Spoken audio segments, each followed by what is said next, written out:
Good morning to all of you. Today we are having pleasure with us, Dr. Y.S. Shive. He is a principal scientist and the division of agronomy, IERI New Delhi, and he is going to deliver webinar on biofortification of zinc in staple food crops. Dr. Shivai was born on 1st December 1966 at village Puldhera, Simbhavli, Uttar Pradesh. Dr. Yashvir Singh Shivai completed his school education 1983 from Board of High School and Intermediate Education, UP BSc Agriculture and Animal Husbandry 1986 and MSc from 1989 from CSAU 80 Kanpur and PhD 1995 from GBPU ANT Pantnagar with excellent academic record throughout. Dr. Shivai also did postdoctoral research 1998-99 at Zhejiang Agricultural University, Hangzhou, China, and was a visiting scientist 2003 to 2004 to the Agricultural University of Norway, visiting specialist 2008 to the Norwegian University of Life Sciences, AS, Norway. He also attended international workshop on micronutrient at NAR, Kathmandu, Nepal, Nepal Agricultural Research Council, 2004, Zinc Crops 2007, International Conference, which was held in Istanbul, Turkey during 24 to 28 May 2007, an international conference on agriculture, food and agricultural sciences, which was held at Sindh Agriculture University, Tanjore, Pakistan, during 12 to 14 May 2008. He has also attended the first Conservation Agricultural Symposium from November 23 to 24, 2010, Payam Noor University of Arak, Iran, Sri Lanka Council of Agricultural Research Policy International Agricultural Research Symposium during 11 to 12 August 2014 at Sri Lanka Foundation, Colombo. Sri Lanka Fourth International Zinc Symposium and Improving Crop Production and Human Health being organized at Sao Paulo, Brazil from October 15 to 17, 2015, and also Fifth International Zinc Symposium Improving Crop Production and Human Health being organized at KU Leuven, Belgium from September 5-7, 2018. Dr. Y.S. Shivai served as scientist 1991 to 2000, senior scientist 2000 to 2008, and principal scientist 2008 till date, and also professor 17th November 2015 to 17th November 2018 at ICAR, Indian Agricultural Research Institute, New Delhi, India. Dr. Shiva have attended 12 specialized training programs in India and one each on crop nutrition and ecological agriculture in China and Norway, respectively. Dr. Shiva is a prolific writer that you will see his research publications. He is having 251 research papers to his credit, review papers 62, and book chapters 25, popular articles in English 67. He is very good in Hindi and he has contributed 123 popular articles in Hindi, national language, books 6 and manuals 4. He has edited or publications 10 and technical reports 2, edited special issues for the International Journal of Agronomy 2 and research papers he has contributed. His biodata is very, very long. I have given only very few specific points. And Dr. Shiva received National Day Scholarship of UP Board 1983-86, Chinese Government Scholarship 1998-99, and Norwegian Government Scholarship 2003 to 4, NAS Associate Fellow 2007, National Academy of Agricultural Sciences 2007, Fellow of Indian Society of Agronomy, Distinguished Scientist Award 2009 from Society for Recent Development in Agriculture. ICAR, that is Indian Agricultural Research Institute, Best Teacher Award 2009. He has received ICAR, IARI first prize for Best Hindi article in 2010, FAI Golden Jubilee Award for Excellence 2012, FAI Shri Ram Puraskar 2012, 15 and 2017, ICR IARI first prize for Best Hindi article in 2012, SAP Gold Medal 2015, and the Falveri Award 2016, Bharat Ratna Dr. C. Subramaniam Award for Outstanding Teachers 2018 of ICAR, Outstanding Achievement in Agriculture Award 2019 from the Society for Research Development in Agriculture, Indian Society of Plant Physiology Fellowship 2020.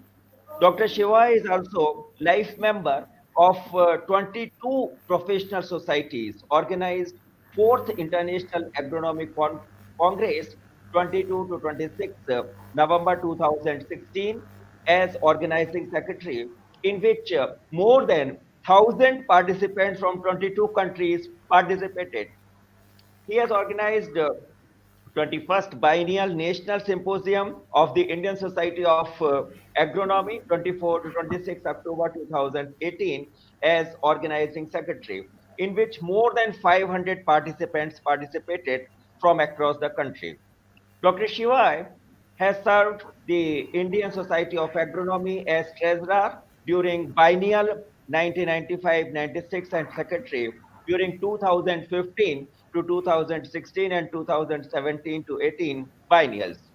Dr. Shivai has guided 17 PG students, 3 for MSc IERI, 3 for MSc ANASTU Afghanistan, and 12 for PhD, and presently 3 PhD scholars and 1 MSc student are working under his guidance. Dr. Shiva has guided 3 PhD students, received IARI merit medals, 3 received Indian Society of Agronomy Best Thesis Award, 2010, 2014, and 2015. And another one got FAI Golden Jubilee Best Thesis Award in 2014. Dr. Amarpreet Singh received the first Mosaic Company Foundation Award for outstanding research in the doctoral level in the area of plant nutrition. So Dr. Y.S. Shiva is specialized in the areas of research, soil fertility, crop nutrition, rice wheat agronomy, and ecological organic agriculture.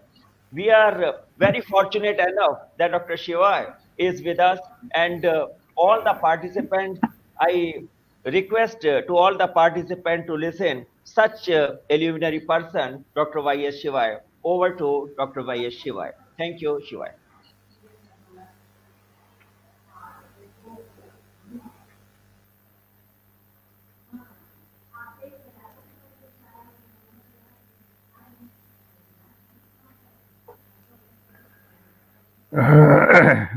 ये आ क्यों नहीं रहा?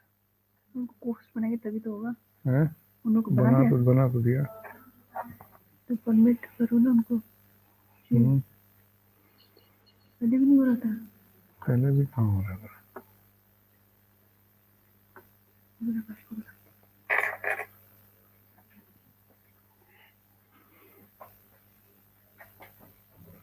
तो एक minute आ जाएगा तो screen share करा दो। वो लाइव वो पावर पर है गूगल मीट है क्या? मेरे ख्याल से हाँ वही होना चाहिए थी।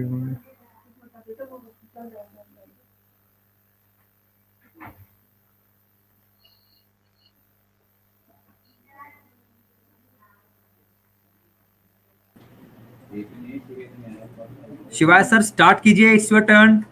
तो अभी थोड़ा शेयर करने में थोड़ी दिक्कत आ रही है। Let me share my power point presentation. आवाज आ रही है। पावर पॉइंट प्रेजेंटेशन में वही ये तो उन्होंने भेजा है ना, उसी पर तो जाके हमारी सीधे ये लाइव चल रहा है ना। ये तो खुली है बेटा विंडो।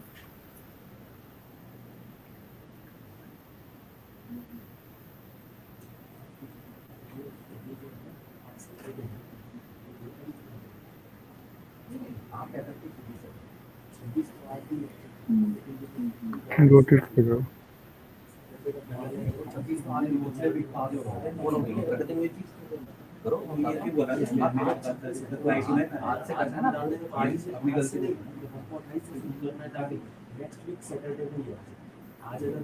Hmm. इनको भी रिपीट करिए।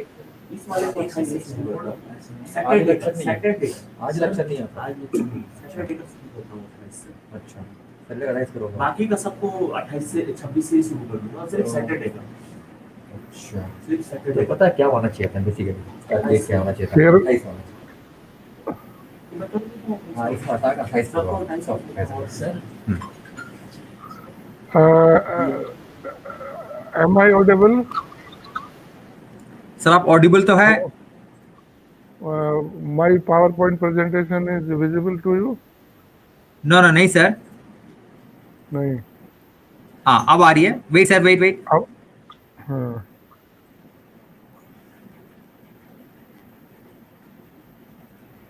Yes sir, it has come. okay. So good morning, friends, and thank you very much, Dr. C.S. Pandey. Dr. C.S. Pandey is my, that batchmate of PhD. I am really grateful to Dr. Pandey, who has introduced with so much of, that words. I don't have any, that words to express my gratitude to him because he is my teacher in one sense.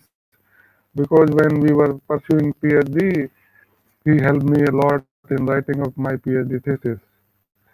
And that I bow my head in front of my friend, in front of my teacher, in front of my, that most respected person for my life for completing my PhD. Because at that time I was not knowing anything about specifically how to write the thesis and how to write a manuscript. Dr. Pandey helped me a lot. He is a very generous person and he is a very knowledgeable person. So I am really grateful, Dr. Pandey, to introduce me and inviting me for this sharing of my experiences working on biofortification of zinc in chemical food crops. As you know, this zinc is very essential element in our food chain, right from the soil to the plant to the animals and human beings. And in our country, approximately, as per the latest report of Dr. Shukla, who is project coordinator on micronutrient and heavy metals located in Indian Institute of Soil Science, Bhopal, 39% soils are deficient in zinc. Earlier, Dr. M.V. Singh was the project coordinator and he reported 49% zinc deficiency in our soils. But now, because of continuous application of the zinc sulfate, especially in Indo-Gangetic plains, Punjab, Haryana, UP, the recommendation has come up for the 25 kg zinc sulfate application. So some extent of deficiency has reduced specifically in this area. But in South India, that zinc deficiency is increasing. And the importance of zinc you can see in the present scenario where this corona pandemic globally, that have making a havoc and loss of valuable lives occurred during this 9 months, last 9 months. In this, that while the doctors they are treating to the corona patient, zinc is one of the elements which they are prescribing for the human health. So with this background, let me start my presentation. Specifically, trends in agriculture and food supply has increased since from Green Revolution, and energy deficit has fallen. And at the same time, stable food prices has also relatively, that fallen. Specifically, that availability is more, and then supply is also, that more. But at the same time, diets are of low quality. Why low quality? Because that if we increase the production, definitely we are compromising with the quality. And as per the report, that specifically, that 75% of foods and diets are less diverse. That means means we don't have much diversity in our food, specifically when we are having in the rural areas. Urban areas, no problems. We will most of the people they have the access to the fruits, vegetables, cereals, pulses. But at the same time, climate change is also very important, and carbon dioxide level is specifically increasing in the environment, and this is one of the reasons that nutrient content is decreasing. And it is not only stable food crops like rice, wheat, corn, pulses, but at the same time, if you see that quality of the fruits like apple, now they are not containing as much as what they were containing earlier. So approximately 2.5 billion people are at the risk of micronutrient deficiency, especially vitamin A, iron, zinc. So these are the things that is happening in our country as well as globally. Mineral nutrient deficiency and stable food crop. There is a correlation between that where the people are dependent, especially rice, wheat, corn, potato, cassava. So they are more vulnerable to the deficiency of specifically iron, zinc, vitamin A. And among these, if you see this zinc deficiency is the most severe, which is affecting more than 1.2 billion people globally. And specifically, people in Asia and Africa and Latin America, Caribbean countries, they are more affected with this zinc deficiency globally. In our country also, in the public distribution system, as per the food security bill passed 2013, 66% population are, that having the access to the food through the public distribution system. And in this public distribution system, we are having only rice and wheat. We don't have much diversity. So hidden hunger is very, that curse we can say in our population. And out of the three people, one people is affecting, and it is having a impact on the health and productivity, inhibiting children from especially reaching their full growth and development and potential working. So zinc deficiency contributes specifically stunted growth, lower immunity, increased risk of diarrhea and pneumonia. Specifically, you might have seen that when our kids and children they are suffering specifically pneumonia or diarrhea, we are taking them to the doctor. So doctors immediately prescribing as one of the that medicine zinc tablet. So zinc is involved in the immunity development specifically, and that is why that zinc is now being supplemented for a corona treatment to increase the immunity. So globally, we have seen that there is a lot of repercussions of the zinc deficiency, and specifically as per the report of WHO, about 28 million disability adjusted life years daily are lost annually, and it is not only loss of the human life and disability, but also economic loss. Economic loss to the tune of one Delhi is equivalent to the US dollar of 1,000, which costs globally 28 billion US dollars. And it is only the zinc deficiency which is, that globally causing the concern for everybody. This figure, if you see this, that as per the World Bank report 2018, a healthy, well-nourished children, they are having a very, sharp brain, a well-developed brain, but malnourished children with a stunted brain, and they are not reaching to their full potential to contribute in their family, in their society, in their country. So, in one way or other way, we need concern about the malnutrition. What are the different strategies for tackling hidden hunger? Specifically, we can say there are different strategies like dietary diversification.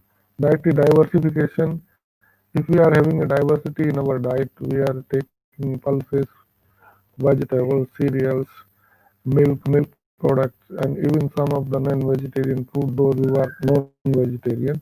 So they are not having any severe problem like those who are dependent only rice and wheat and eating only rice and wheat and a little bit access to the pulses. Then supplementation is one also very important strategy to tackling the hidden hunger. And this specifically in our country, one example is there that iron tablet being, that distributed to the pregnant woman through the different organizations, specifically primary health centers and Anganwadi program. But at the same time, that it needs specialization and well-trained people to do this thing. And then fortification. Fortification, one example comes from the Iran, where that specifically they have fortified their food wheat with the iron and zinc, and they have distributed now fortified breads are also coming in our country, but only to the metropolitan cities or some that having a high population cities. Otherwise, in rural areas, this is not being practiced in our country. But this can be one of the options for tackling the hidden hunger. But it again needs that chemist, whether it is biochemist or whether it is that related with any specialized training, then only people can involve in the fortification. Otherwise, if we that put excess any desired micronutrient, it can cause rather harm rather than benefit. Biofortification is the last option, but it is very important option. Why we say very important option? Because the biofortification indicates the increasing of density of any minerals or any that desired quality traits, either through breeding approach or through agronomic approach. We can call it biofortification. That means the nutrient which we desire to increase its density or their density has come to through the process through the natural process. That means when we put the fertilizer in the soil, it is being taken up by the roots of the plants and assimilated in the plant system, and then when we that feed this either to the human beings, grains, or extra to the animal or bovine population. As you know, this our problem is not to only feed 1.3 billion population, but also to feed 536 million bovine population as per the latest animal census 2019. So biofortification can be one of the important strategy or tool to overcome the hidden hunger in our country. You see this specifically, I have taken this boy takes a lot of rice in plates, but very little micronutrient. And as per the latest report, more than 4 lakh children die each year due to zinc deficiency in our country. So zinc not only it's involved in the immune system functioning for crucial healthy physically and mentally development of children. But also, that if we go for fertilization, or maybe fertilization, maybe different kinds of fertilization, as such fertilizer, or maybe zincated urea or value-added products, which we are getting soluble fertilizers. Either of them we can apply. It's not only increase the production and productivity, but also nutrition quality in terms of the biofortified zinc varieties or maybe product. So zinc deficiency is the highest among us in our children, especially in India. So zinc fertilization use not only improve the food production but also ensure the nutritional security and quality to our population. Nearly half of the Indian children, 61 million under 5 years, are stunted, and this represents 34% of all stunted children globally. As you know that recently in hidden hunger we stand 107 out of 116 and 17 countries. So this is a major concern, and this is one of the reasons that we are having a large population which are being malnourished.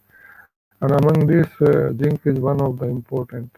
And zinc contribute approximately 30% globally stunted because of that zinc deficiency. Another concern is rising carbon dioxide in the environment. Why it is bad to the Indians? I put a question in front of you. It is bad in terms that that when we are increasing the carbon dioxide concentration in the environment, presently, if you see the CO2 concentration in the environment is 409.8 ppm, which is very, that, and every year it is increasing. And as the carbon dioxide is increasing into the environment, nutritional quality of the rice, wheat is reducing. And it has been, that published in Nature Climate. Nature Climate is very highly reputed journal where that they have said that India, China, and most of the African countries, they are more vulnerable because of that rising carbon dioxide that lead to the less nutritious, specifically rice and wheat, and less assimilation of the micronutrient.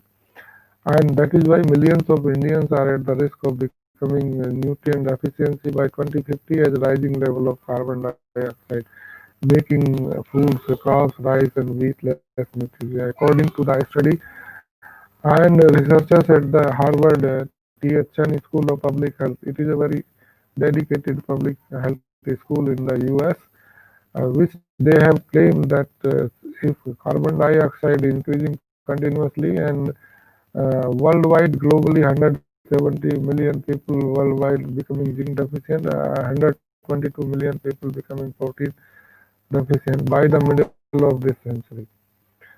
The study published this again Nature and Nature Climate, and they have reported that over 1 billion women and children could lose a large amount of their dietary iron intake, putting them as increased anemia and other diseases.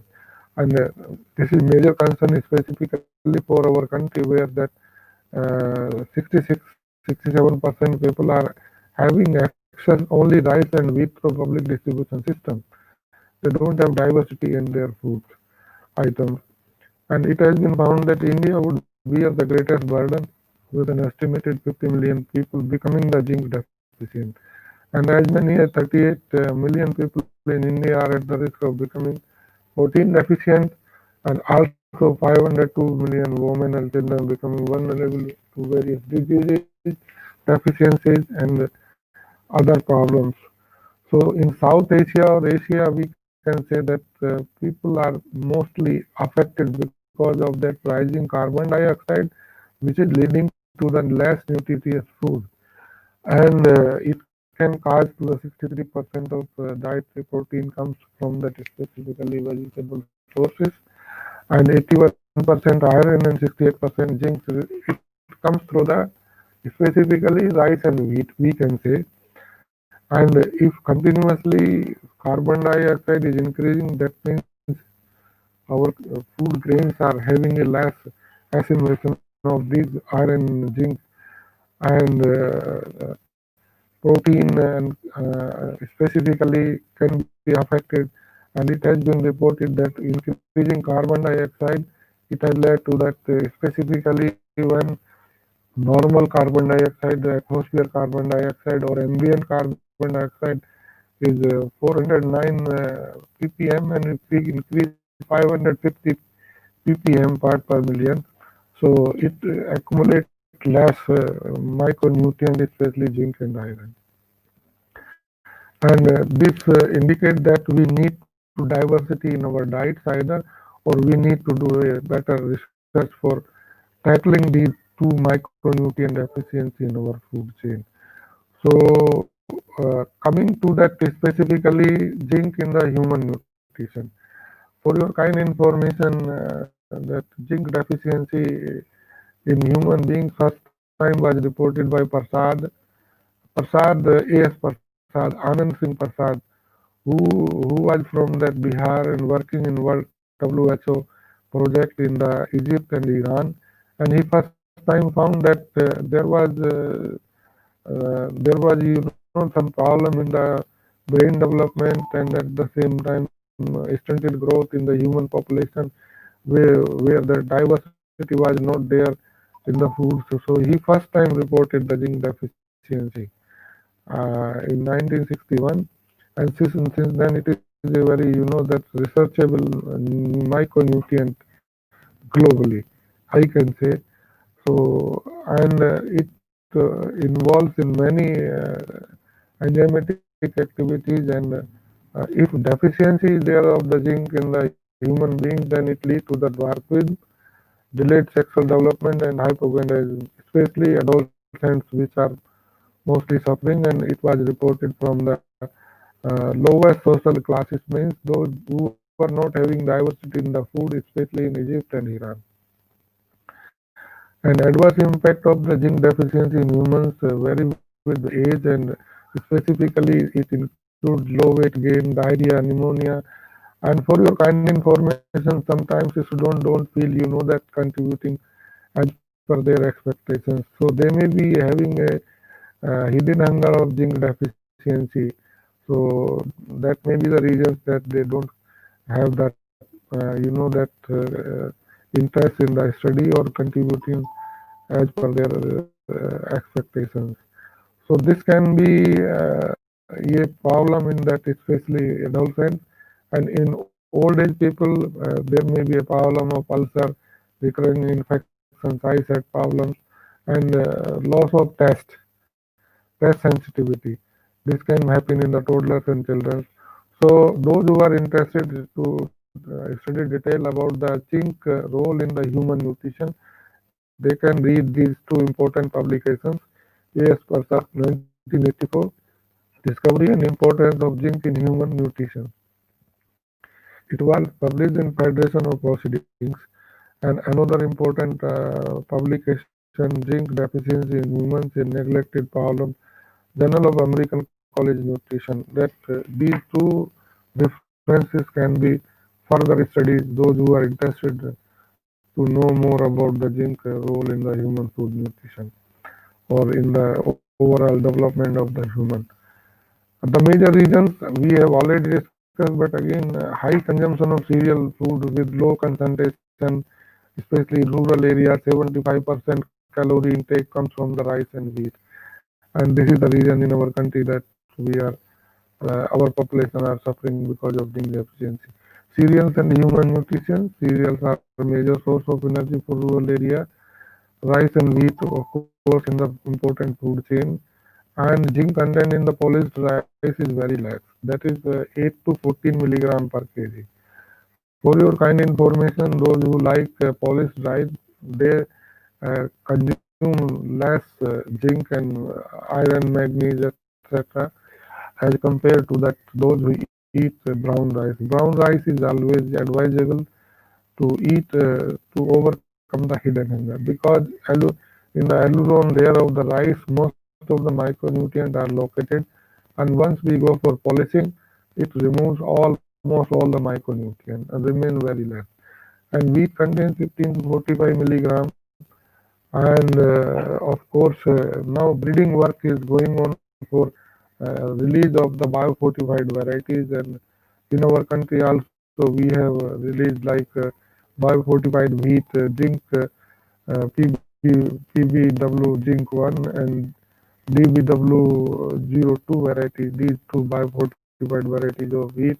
NRRI 310,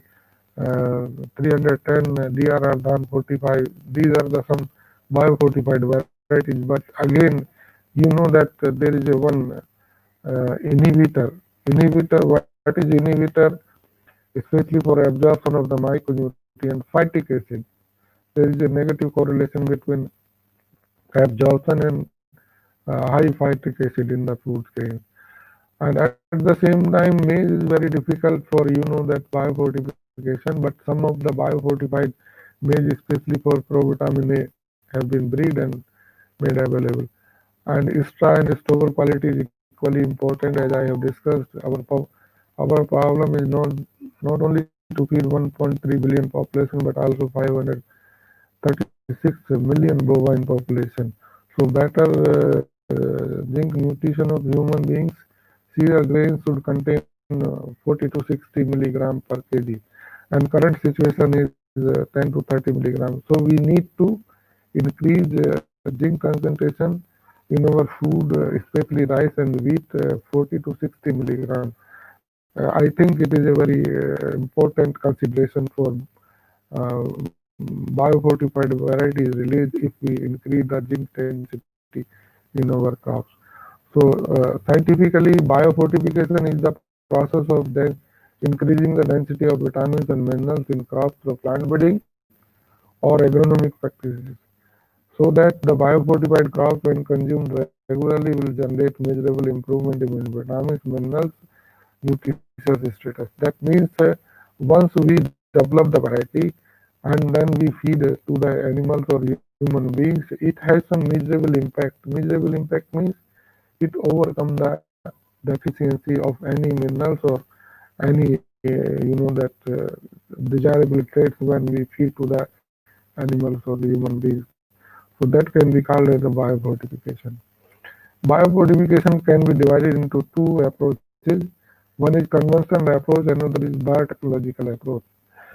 A conventional approach includes the agronomic approach. Agronomic means that how much fertilizer apply, or maybe intercropping, mixed cropping, crop residue, FIM application.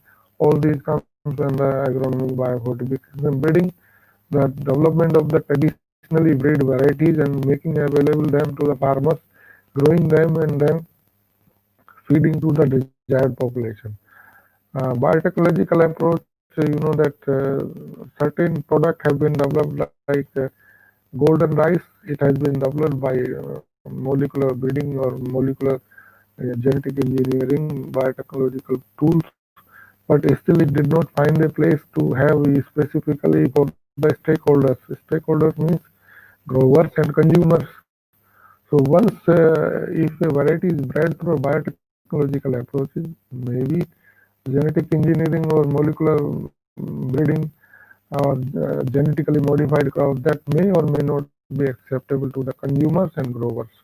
So, but agronomic and breeding approach, they are very much pertinent, and then people like, and specifically wherever target area is there, we can make them to the growers, farmers, and as well as to the consumers. So, since I am working on agronomic biofortification, I would like to discuss these different approaches for biofortification of agronomic, like educate fertilization. Educate means in the required amount as per the need of the single crop or cropping system, maybe rice wheat, mung bean cropping system, maybe a maize wheat, cotton wheat. So based on, or maybe a single vegetable crop, then method of fertilization, whether soil application, foliar application, seed coating, or maybe that value added fertilizers. So this is or maybe that at the time of sowing or maybe flowering. So this includes the time of application, then FIM application. FIM is a very important component of integrated nutrient management. Why it is very important component? Until unless we are not incorporating any organic sources of nutrient, definitely we are not justifying for making all the nutrients required in the desired amount. So we must include in our package of practices FYM wherever it is available.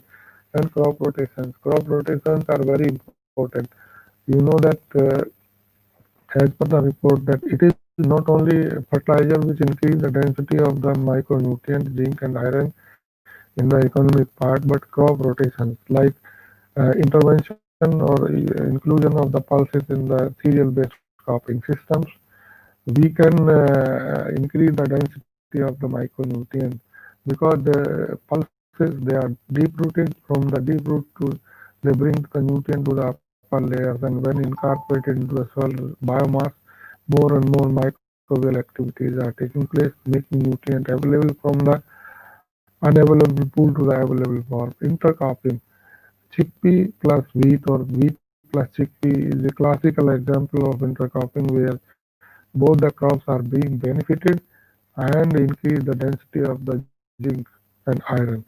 So we can say application of fertilizer to seed, soil or foliar application rate are greater than required for maximum yield to increase the uptake of nutrient into the the plants and its translocation into ultimately maybe a grain or vegetable, and then feeding to the animals and human beings. It shows the measurable. Measurable means we can see the visible or maybe after measurement, chemical measurement its impact. So zinc agronomic biofortification, it may be a strategy, one of the important strategy, which include the 4R of nutrient stewardship. That means right source, right rate, right time, right method. What are the different sources of zinc for biofortification? Zinc sulfate containing 21% zinc, or zinc sulfate monohydrate, heptahydrate, monohydrate 21%, heptahydrate 33%, zinc oxide 80-82%, chelated zinc 12%, agronomic manure, green manure, zincated urea. You know that zincated urea, it is there in fertilizer control order in our country, and we have also done a lot of work. I will be showing in the succeeding slides. But still, we are not, that seeing at the farmer's field because of its cost involved and subsidy provided by the government. Some government issues or some, that workable issues are there which are not being taken care by the government. Then rating crop and cropping systems. There are different, that considerations while we are applying soil application of zinc or foliar application of zinc or zincated urea, whether we consider single crop, only rice or rice field cropping system, then recommendation will be made accordingly, and we can see some of the crops like seed coating. Oats, we have seen oats respond to the coating of seed, the zinc as compared to the soil application. Then time, seed priming and sowing. Seed priming means soaking of the seeds in the solution of the zinc and then sowing and transplanting, or maybe that at the time of grain filling application. Then method soil foliar application and conditioning. Conditioning is very important. Specifically, zinc sulfate is having a problem of hydration. Hydration means release of water from the zinc sulfate, and then it makes the lumps, and it is not uniformly distributed when we apply in the field. This is a classic example where we have seen that sources of zinc. First, topmost indicate in the left-hand side zinc sulfate. It is having a lump formation because of hydration. But we have done keeping quality conditioning with the zinc oxide and neem oil, taking 94 gram of the zinc sulfate, 2 gram of the zinc oxide, and 4 gram of the neem oil. And we have conditioned it, and we have seen its keeping quality. There is no lump formation, and uniformly it can be, that apply even after 1 year. But a small farmer purchase a bag of 20 kg or 50 kg, 20 kg generally, 25 kg zinc sulfate comes, so 10 kg, and he use only 1 kg, 2 kg, and rest of it keep in the storage. So that because of hydration, release of water, it makes the lump, and then it is not uniformly distributed, and it's very difficult to apply in the field in the succeeding or successive cropping seasons. So conditioning of zinc sulfate with the neem oil and then zinc oxide possible, and it can be uniformly applied in the field. Then below slides we are having a, the trail urea first one, then 0.5% zincated urea, 2% zincated urea likewise, or 1% zincated urea. So we have done prepared the zincated urea in our lab and tested. And the first result concerned with the findings of our research, which was published in European Journal of Agronomy by one of my PhD students, where we have seen that 2% zincated urea, 2% zincated urea through zinc sulfate, zinc oxide, and 5 kg zinc through soil application, zinc sulfate, and foliar application. Among all these different treatments, 2% zincated urea through zinc sulfate recorded significantly higher yield compared to the control where no zinc was applied, and zinc increase also 5 milligram in grain, and but more increase was in the extract. And And in rice, zinc assimilation or accumulation is more in the straw as compared to the grain. That means in rice there is a problem from source to the zinc translocation of zinc, but in wheat it is reverse. In wheat, less accumulation of the zinc in straw and more accumulation in the grain. So sometimes when we are working, we have to be very careful while reporting our results in the journals. We have also seen that zincated urea, zinc sulfate, enriched zinc sulfate, 2% zinc enriched urea has increased 6 milligram zinc in the grain of hybrid rice, aromatic hybrid rice, Pusa rice hybrid 10, which was the first hybrid, aromatic hybrid released by the Indian Institute of Agriculture, our breeder Dr. A.K. Singh. And we have also seen its keeping quality was enhanced because of this zincated urea in the coming seasons. It's not only fertilizer, also you know that in the short window while harvesting of the wheat and before transplanting of rice, we can have the dual purpose of summer grain legumes growing maybe a 3 months or 2.5 months crop. It can add, that biomass and save 20 to 60 kilogram nitrogen, depending on that contribution, even 60 to 100 kg in the cropping system, whole cropping system, rice wheat cropping system. If biomass is good, variety is having more foliage, and it's not only adding nitrogen, but also from this slide you can see fallow, mung bean, and cowpea. But among these three treatments, the zinc concentration in grain of rice was more when that mung bean was incorporated in the rice wheat cropping system and in grain as well as in extra as compared to the summer fallow. So introduction of that summer fallow, either mung bean or cowpea or maybe suspensia, we also can increase the density of the micronutrient in the food grains of rice and wheat. Another work related to the efficacy of zinc sulfate and chelated zinc. As you know that chelated zinc is better than the zinc sulfate. We have seen its efficacy in our aromatic rice or basmati rice, we can say for biofortification in rice grain. And we found that when we applied chelated zinc at 3 foliar at maximum tilling, flowering and grain filling stage, it increased the zinc concentration significantly in grain as well as in extra. And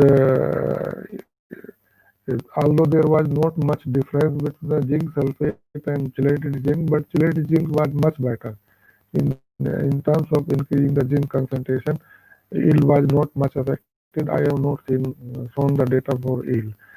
Then rate of zinc application is also very important. This paper was published in Nutrient Cycle in Agroecosystem, and where we have seen the relative yield and zinc uptake by rice from zinc sulfate and zinc oxide coatings onto urea. We have done the coating of the urea with the zinc sulfate and zinc oxide, and we found that ranging from 0.5% enrichment of the zinc sulfate and zinc oxide in the urea up to 2% zinc enriched urea significantly increase the zinc concentration in grain and straw. However, more increase were in extra as compared to the grain because bar that this bar indicates that more in extra as compared to the less in grain. And we have also seen not only in rice but also wheat relative efficiency of zinc oxide and zinc sulfate and urea. And we found that ranging from 0.5% zinc enriched urea to 2% zinc enriched urea through zinc sulfate and zinc oxide, almost that 10 milligram zinc concentration was increased in the grain, and approximately 10 milligram zinc concentration increase in the extra of rice. And recovery also was higher with the 2.5% zinc enriched urea as compared to the higher dose of zinc enrichment, which is obvious that when we give the less dose, its recovery is more as compared to the when we give the more dose. Here I would like to again remind you that zinc concentration always remain more in the grain in case of wheat, but less in rice, and in extra less in wheat and more in rice, which you must take home message from my presentation. Also, you must remember this thing. Then we have also seen it's not only rice and wheat which respond to the biofortification or increase of the zinc through zinc application in the grain and straw, but also we have seen response of the zinc application to the chickpea. Chickpea is very important pulse among all pulses is very important, and we have seen with the successive application of zinc from 0 to 7.5 kilogram, there was significant increase in the zinc concentration from 36 to 47 milligram per kg in grain and 39.5 to 41.2 milligram per kg in straw. So chickpea also respond to the zinc application for zinc enhancement. Then time of application is also very important. This experiment we have done how when to apply, specifically when we are having a zinc sulfate and EDTA zinc application in soil or foliar application, and we found that between these two sources again zinc sulfate and EDTA zinc EDTA or zinc EDTA was better than zinc sulfate, and application of zinc EDTA to foliar spread that is vegetated and flowering. It gave almost that 39%, and again when we go for three foliar application it increased further zinc concentration, although zinc concentration was more increased in the straw as compared to the grain if we go for percentage wise calculation, but both rice is this chickpea straw and grain were able to have that more assimilation of the accumulation of the zinc with foliar feeding, specifically with the chelated zinc as compared to the zinc sulfate. It's not only that zinc concentration increase, but also agronomic efficiency and crop recovery efficiency are important when we are applying for zinc either soil or foliar application. So we found that with foliar feedings to vegetative flowering and vegetative growth stage application, EDTA zinc increase the agronomic efficiency of zinc. That means nearly 430 kilogram zinc increase per kg of zinc application, and recovery efficiency was as high as 16% or 17%. We can say 15 to 16% recovery efficiency, which is not possible in soil application. When we go for soil application, especially for micronutrient recovery efficiency is hardly 1 to 2%. But when we go for foliar feeding or zinc enriched urea, that its recovery efficiency is increased, which is a major concern for increasing the resource use efficiency, and this is one of the options for increasing the zinc recovery efficiency.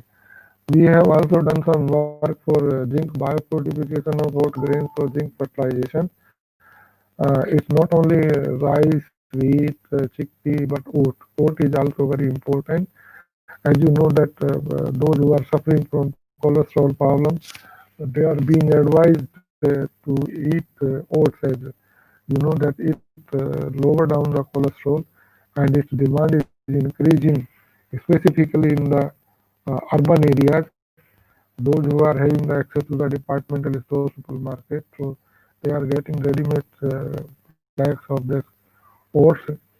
So we have done this experiment considering that zinc application at deep placed at the time of sowing or coating of the zinc onto the seed required for 1 hectare area, then broadcast at sowing, then band placed before irrigation, first irrigation 25 days, then band placed after first irrigation after 25 days, and we found that maximum response to the zinc concentration increase was with the coating of 2 kg zinc or zinc sulfate onto the 100 kg seed, which is required for sowing 1 hectare area, which resulted in agronomic efficiency. That means kilogram grain increase per kg of zinc applied more than 428 kilogram, and when net return 58,000, and crop recovery efficiency as high as 17%. So with reduced dose, we can increase the if you know that going for seed coating, we can reduce the dose. That means 2 kg zinc instead of 5 kg zinc recommendation, and at the same time we can increase the agronomic efficiency and crop recovery efficiency. Then method of application for biofortification is also very important.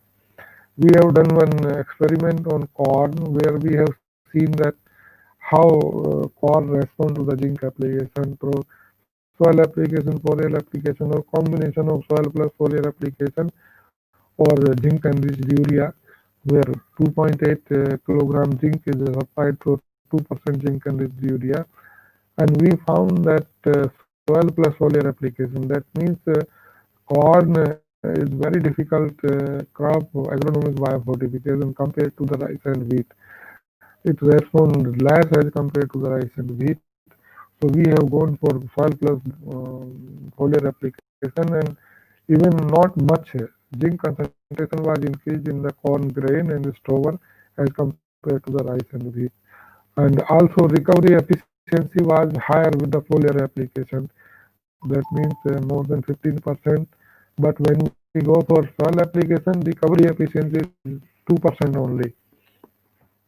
So this slide very much indicate that that different approaches are required for different crops.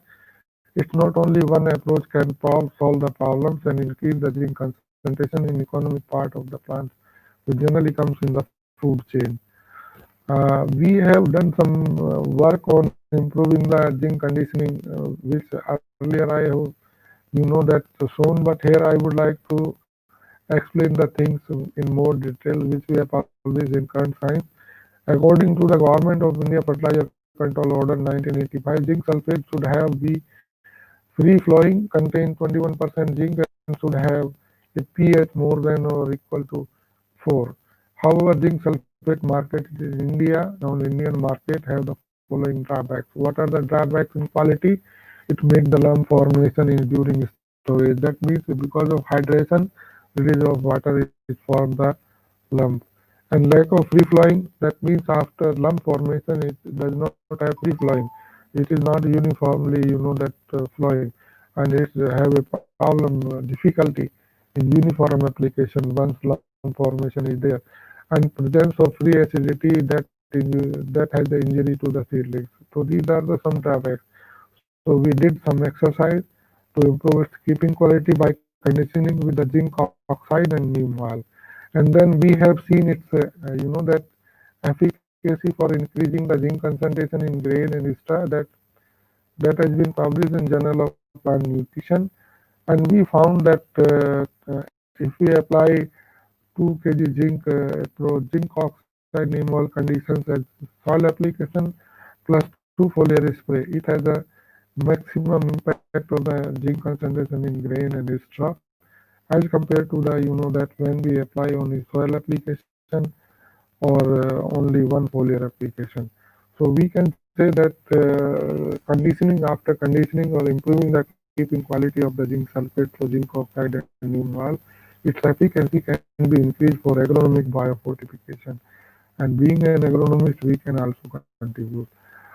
It's not only increase in the zinc concentration, but also we have seen its efficacy in increasing the crop recovery efficiency and agronomic efficiency. That means kilogram grain increase per kg of zinc applied.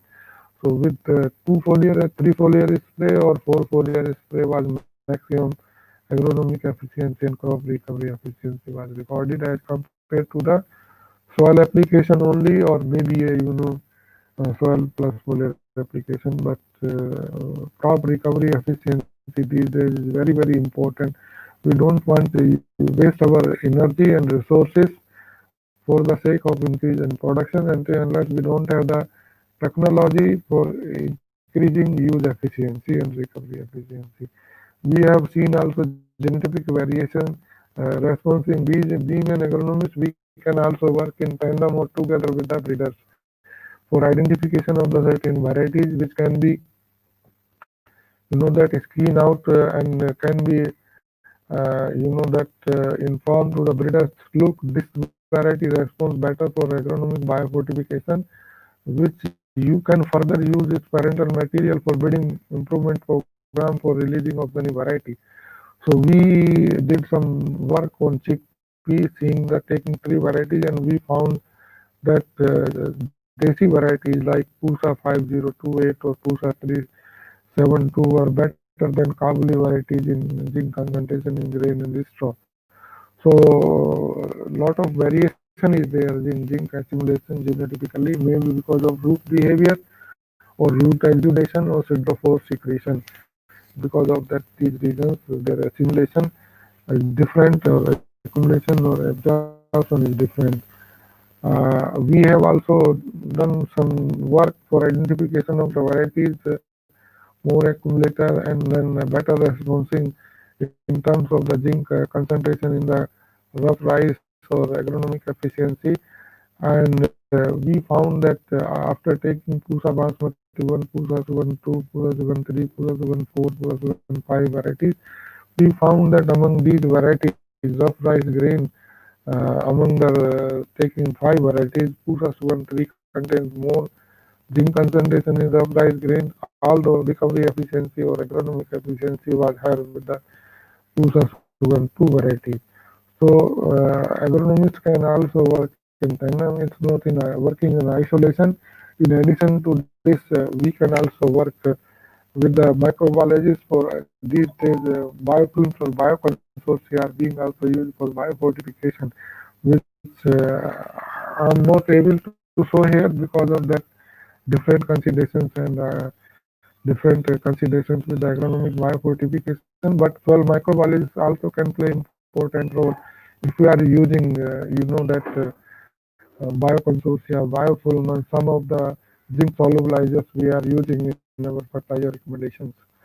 This slide indicates that zinc partitioning in different parts of the rice.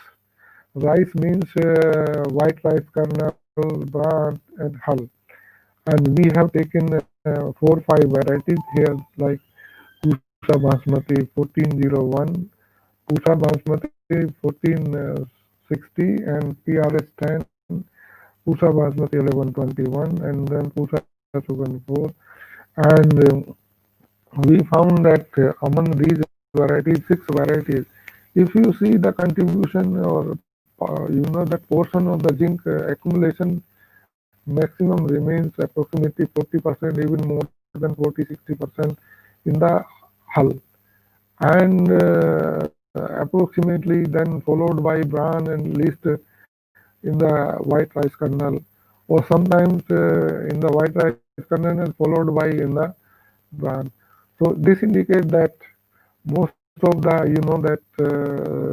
zinc remains in the bran and that hull. And hull removing is very important for hulling milling. We cannot eat rice with the hull, but at least we can that eat the brown rice instead of white rice kernel, and then we can advocate. And we can also make a recommendation that instead of white rice kernel, which looks okay, fine, very white, but at the same time it contains less micronutrients. This may be one of the recommendations, and that practical aspect for overcoming the zinc deficiency, specifically those who are dependent on rice, their food grain or calorie intake. At least they can switch over from white rice kernel to the brown rice. So with this, I think I have gone through my presentation, but another 1 or 2 slides. Agronomic, that biofortification lead to the human nutritional benefit from the use of zinc and its seeds, and specifically it increase the if zinc and its seed is there for biofortification, whether genetic biofortification or agronomic biofortification, It increase the resistance to the disease, decrease the seedling rate, improve the specifically biotic tolerance, better seed viability, and seed vigor, and higher ultimately higher yield under zinc resistant conditions. And once it increase the higher productivity and high zinc content, then it ultimately comes in the food chain that also improves the human food nutrition quality. So we can say that zinc biofortification is very important. Conclusions and recommendations, I would like to conclude agronomic approach such as application of zinc containing fertilizers in soil, for foliar application, inclusion of some dual purpose legumes in rice wheat, rotation or selection of zinc efficient cultivars of rice wheat proved to be rapid and simple solution to the zinc deficiency in our food chain. Besides in increased agronomic approach, also enrich the cereal grains and extra with the zinc, which can help to alleviate the zinc deficiency in the food chain. Food chain is means from the soil, plant, animal, and human being. And use of zincated urea need to be promoted, particularly on cereal-based intensive cropping systems. And combination of breeding and fertilizer strategy, it is a complementary approach to alleviate the zinc deficiency related problems in the human nutrition. Why it is complementary? Sometimes breeders think that agronomists cannot contribute to the agronomic biofortification, because I remember in 2014 when we published one book chapter in Advances in Agronomy, then our JDR, Joint Director Research, Dr. K.V. Prabhu, discussed me that is it practical approach, breeding approach, only practical approach and long lasting. I said, okay, it is a breeding is only, that if you consider breeders only consider it is long lasting and then having a better impact, definitely we do agree. But at the same time, once you breed a variety which accumulates more zinc, but where from it will come, until unless we are not that making available them in their root rhizosphere, either application of fertilizer or maybe intercropping or pseudophore secretion of pseudophore, or maybe making biofilms consortia or any inoculants which mobilize and solubilize and make them available. So then he realized that really it is a complementary approach agronomic. It is not competitive. We are not competitive. We are complementary to the breeding approach, and we need to work in the tandem together with the breeder as well as the molecular biologist for the overcoming of this pertinent micronutrient from the food chain.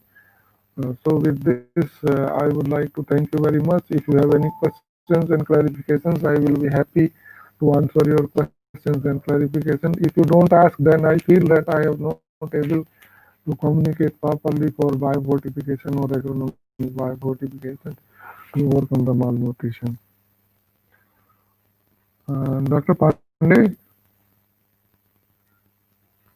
hello, hello, हाँ hello,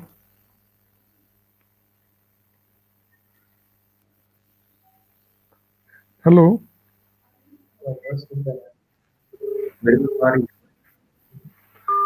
hello.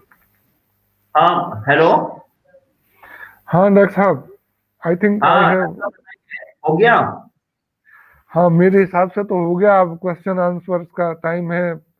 I do hope there may be some questions so that I Yes, can yes. apply. Those who are interested to ask the questions, they are free to ask questions, and Dr. Shivai will respond you. You can use the public chat option that is there.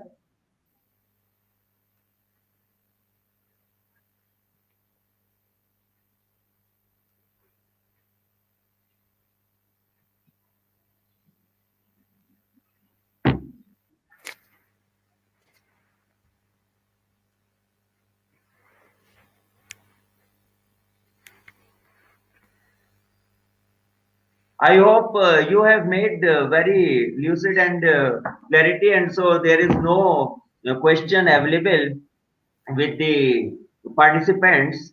Now I request to Dr. P.K. Mishra for giving a vote of thanks to Dr. Shivai. Over to Dr. P.K. Mishra. Dr. Dr. Pandey, at least you can ask some questions from me. Thank you, Pandey sir. Honorable Chairman Sir Shri Arvind Gupta ji, respected Dr.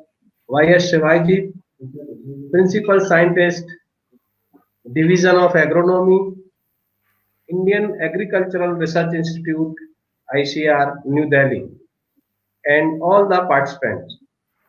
It is a great honor for me to propose a vote of thanks to all those learned personalities who have witnessed it as a memorable and successful national webinar on biofortification of zinc in staple food crop.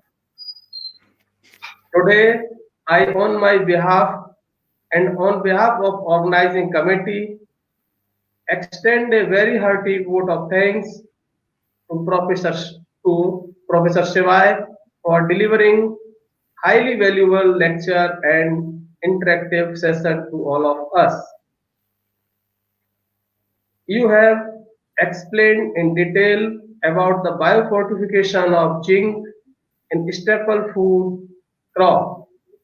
Sir, in spite of your extremely busy schedule, you readily and happily agreed on such short request and took out valuable time of your busy schedule, sharing with participants extremely important information and practical understanding of biofortification of zinc in staple food crops.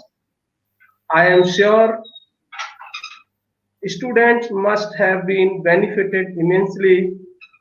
I must mention our deep sense of appreciation to Dr. Shivai. Thanks, sir. I also wish to express my gratitude to Dr. Shailaja Pant, Principal Ma'am, Dr. Arun Kumar, Director, sir, Dolphin, and Mr. Vinod Nagpal ji, Mr. Sunil Kaul ji, Joint Director, Mr. Vipul Garg, Dean Dolphin, Dr. C.S. Pandey, sir, HOD Agriculture, and my department staff, Mr. Arnav Khanda ji, Mr. Anuj Gupta ji, Mr. Shailendra Tiwari, Dr. Pallavi, Dr. Birendra Singh, Dr. Manoj Besla, Dr. Narendra Kumar, Vikrant, Dr. Vikrant, Dr. J.K. Meena, Dr. Shiva Johari, Dr. Shalini Agrawal, Department of Agriculture, and Dr. Shruti Sharma, IQAC, and last but not the least, Mr. Sujit TK and his team for all-time technical and untiring support in organizing this webinar. I am very grateful to Sri Arvind Gupta ji, Chairman Sir, DIBNS, for giving us an opportunity to organize this webinar. I heartily congratulate all the participants for their interest and response with their active participation in this webinar, as no program can become successful with a single person. So I extend my big thanks to agriculture faculties, big thanks to all our volunteers. Thank you to all those who contribute in this event directly or indirectly. Thank you, one and all. Have a wonderful and joyful day. Thanks to all of you. Thank you very much. Thank you very much. It Yes, was sir. Thank wonderful experience. It was a wonderful experience. to share जी some sir, of my experience. Doctor Pandey sir, हाँ Shivaji, a lot. हाँ जी You have हाँ given a very good webinar on biofortification. Highly thank I'm really grateful to you, sir. You are my mentor, you are my teacher, you are my colleague, you are my friend. you. You Okay, are okay. all in one. You are all in one for me. Thank You you. are Thank you are great motivator, really. I cannot forget your cooperation during my writing of thesis. you. Okay. Thank you. Thank you, thank you. So should I leave now or okay sir, thank you. Sujit ji will. Yes sir please, yes sir आप leave कर सकते हैं। Thank you very much sir, thank you, thanks a lot. thank you, thank you, thank you, thank you.